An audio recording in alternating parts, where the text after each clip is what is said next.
nous sommes prêts aujourd'hui à consentir tous les sacrifices pour que quand chaque Malien, chaque jeune Nigérien ou chaque jeune Burkinabé décide de venir aux États-Unis, ce n'est plus pour fuir la misère, parce que tout simplement, il aura les opportunités chez lui au Sahel, il vient pour découvrir, et quand il arrive ici, qu'il soit respecté de tous.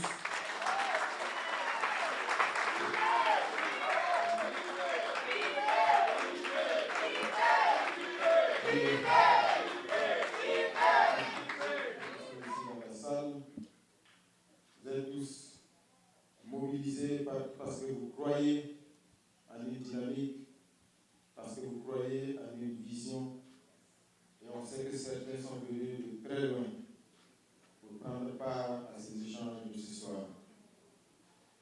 Ce que je peux vous dire, c'est que c'est cette mobilisation qui est la première source d'énergie de l'AES.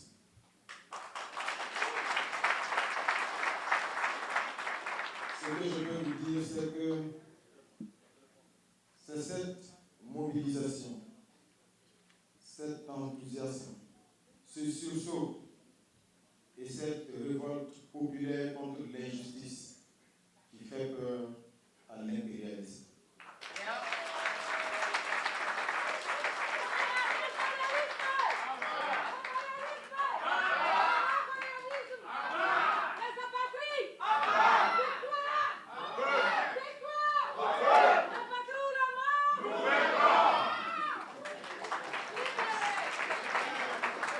C'est pour dire que l'AES, c'est vous. L'AES, aujourd'hui, pour nous tous, c'est une chance historique. Parce que les moments que nous vivons, ce sont des moments exceptionnels.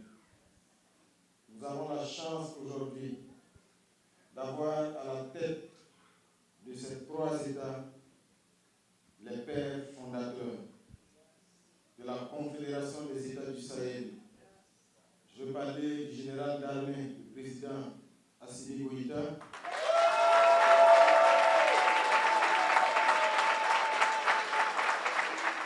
du camarade président du FASO, le capitaine Ibrahim Traoré, du général d'armée Abdourahmane Tchani,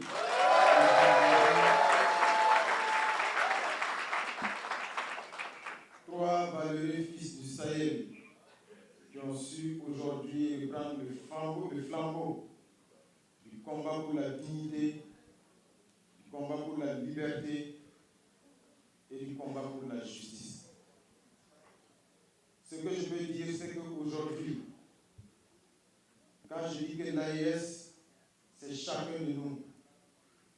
L'AES, ce sont les peuples du Sahel, ceux qui sont au Burkina Faso, au Mali, au Niger, mais l'AES, c'est la diaspora du Sahel.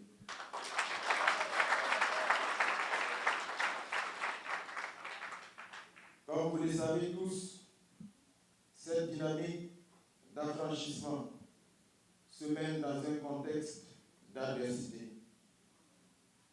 C'est un combat pour la dignité et c'est un combat pour écrire une nouvelle page de l'histoire des peuples du Sahel.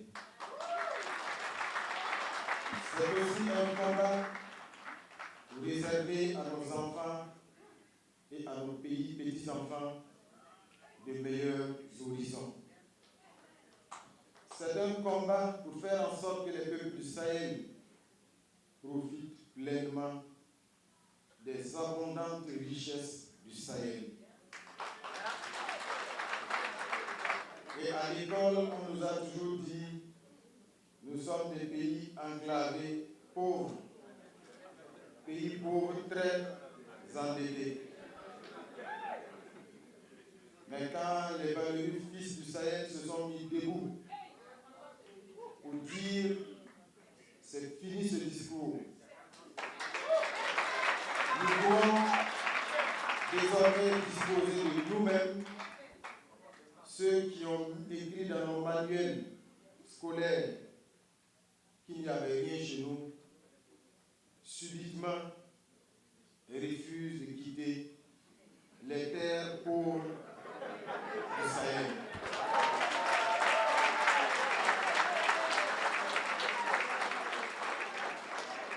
Mais leur malchance, c'est que nous sommes en savane.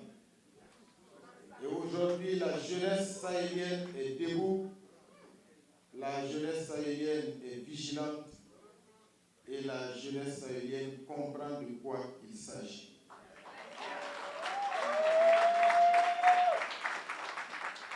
Nous refusons que les ressources du Sahel fassent le bonheur des autres. Au moment où nos populations, où notre jeunesse croupissent dans la misère, au moment où nos pays sont reconnus comme des pays extrêmement riches en des ressources extrêmement convoitées et précieuses. C'est pour cela aujourd'hui que nous faisons face à toutes ces adversités. Le terrorisme fait partie de cette adversité orchestrée, entretenue, téléguidée, pour ramener l'élève révolté dans les rangs. Mais c'est peine perdue.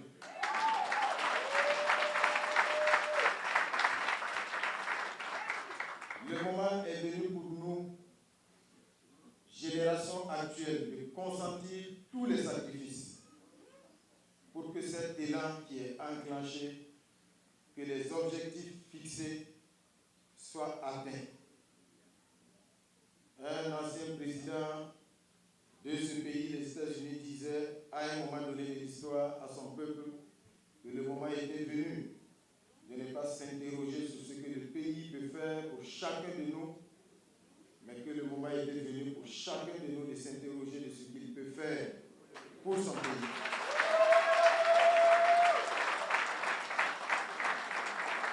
C'est pour dire que la Confédération des États du Sahel compte sur chaque fils et sur chaque fille du Sahel.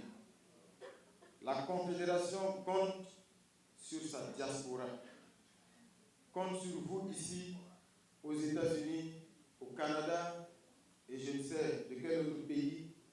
Chacun de vous est un ambassadeur de la Confédération des États du Sahel.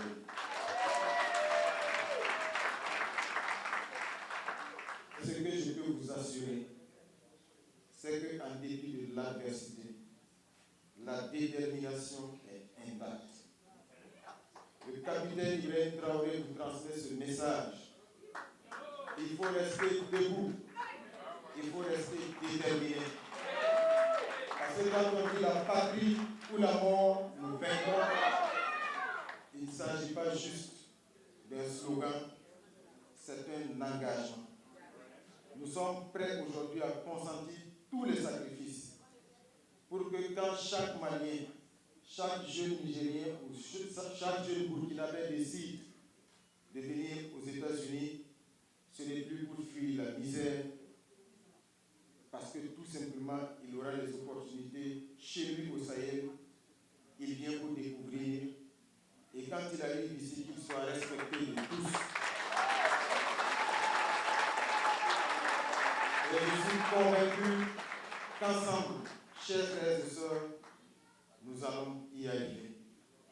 Parce que nous sommes des dignes héritiers du Sahel.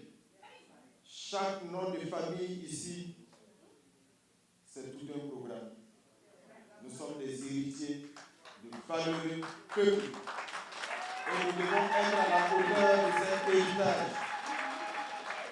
Nous devons faire en sorte d'être dignes de cet héritage et d'être demain respectés de nos enfants et de nos petits-enfants, parce que nous leur aurons ouvert un avenir meilleur et de meilleures perspectives. Merci.